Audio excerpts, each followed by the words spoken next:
Start करें फिर से? ठीक है।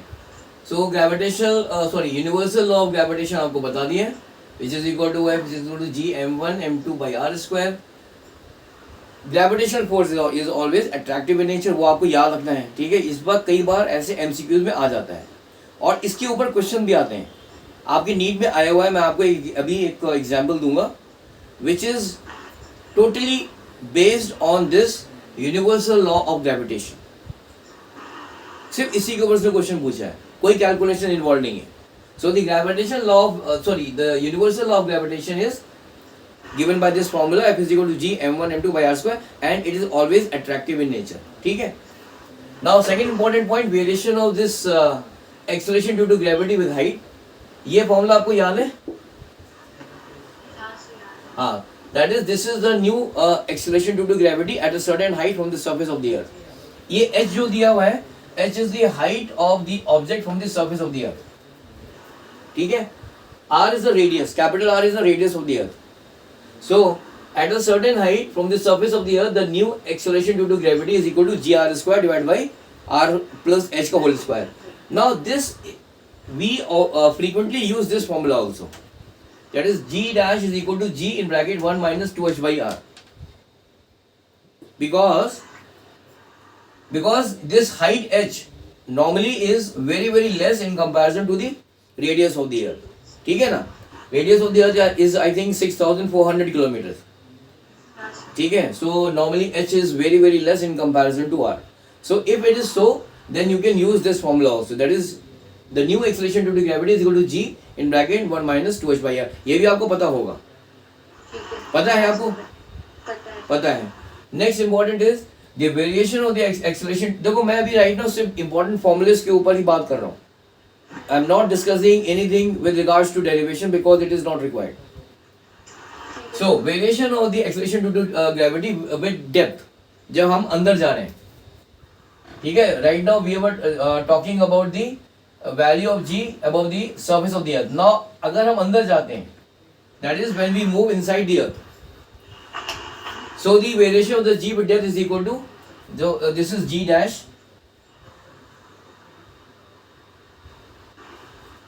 is equal to g in bracket 1 minus d upon r। d ये d will be the depth। अगर आप मान लीजिए यहाँ तक आ गए, यहाँ पे आ गए, मान लीजिए ये आपका रेडियस है और आप यहाँ तक आ गए, let us say this is d, ठीक है। that is this is the distance from the surface of the earth towards the center of the earth, ठीक है। तो d आपको पता हो जाए, अगर पता है तो you can calculate the value of the acceleration due to gravity inside the earth, ठीक है।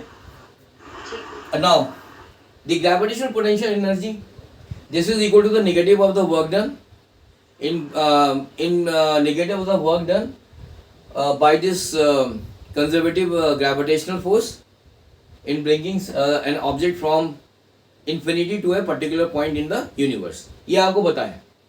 So if I just इसको अगर मैं इंटीग्रेट करूँगा, then I will be getting this formula, that is u is equal to minus g m1 m2 by r। ये आ जाता है, आ जाएगा।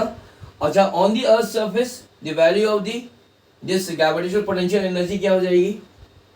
यहाँ पर m1 की जगह पे मास ऑफ द अर्थ रख देंगे, ठीक है। अगर कोई छोटा सा एक मास है, एक बॉडी है जिसका मास स्मॉल m है on the surface of the earth, तो on the earth surface the gravitational potential energy will be equal to minus g capital M into m by r। ये इस मतलब इस फॉर्मूले में मैंने ये वैल्यू डाल दिया। On the earth surface there is a body of this mass m and this is the capital M is the mass of the earth, ठीक है। So ये आपका हो गया on the earth surface the gravitational potential energy is equal to minus g mm by r, ठीक है। ये आपके लिए, ये भी आप जानते हो, इसमें कोई इशू नहीं है, कोई इशू नहीं है। अब आता है ये इंपॉर्टेंट है इसमें, ये जो केपलर्स के 3 लॉ हैं, इसमें से जो सबसे इंपॉर्टेंट है ना, जो यूज होता है नॉर्मली आपके नीट एग्जामिनेशन में, वो लॉ ऑफ एरियाज को लेके क्वेश्चन काफी आ जाते हैं। तो लॉ ऑफ ऑर्बिट जो है वो आपको पता है कि all the planets are moving around the sun in the elliptical orbit. Law of areas में शॉर्ट में लिखा है मैंने, the planets, all the planets they sweep equal areas in equal interval of time, ये भी आपको पता है, ठीक है. सो व्हेन दी, इसका मतलब क्या हुआ कि when the planet is near the sun it is moving faster. ठीक है. And when it is away from the sun it is moving slower.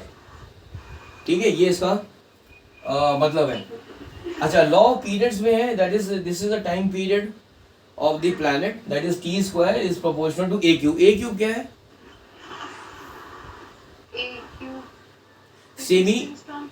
Semi major axis. देखो, सेमी मेजर एक्सिस मींस अगर ये आपका, देखो ये आपका एलिप्टिकल ऑर्बिट है मान लो अर्थ का, मैं भी ऐसे जस्ट बना रहा हूँ, ये छोड़िए इसको ढंग से बनाते हैं. एलिप्टिकल ऑर्बिट में दो चीजें होती हैं, एक तो मेजर एक्सिस और एक माइनर एक्सिस. ठीक है. तो जो मेजर एक्सिस होता है उसको हम लोग लिखते हैं it is represented by a, small a. ठीक है ना. द सेमी मेजर एक्सिस जो होगा that is equal to small a, और पूरा मेजर एक्सिस कितना हो जाएगा, it will be equal to 2a. And the semi minor axis is equal to b, so the total minor axis is equal to 2b. ठीक है. So this a is the semi major axis. So the time period of rotation of the earth is proportional to a cube. A is the semi major axis. It is the length of the semi major axis.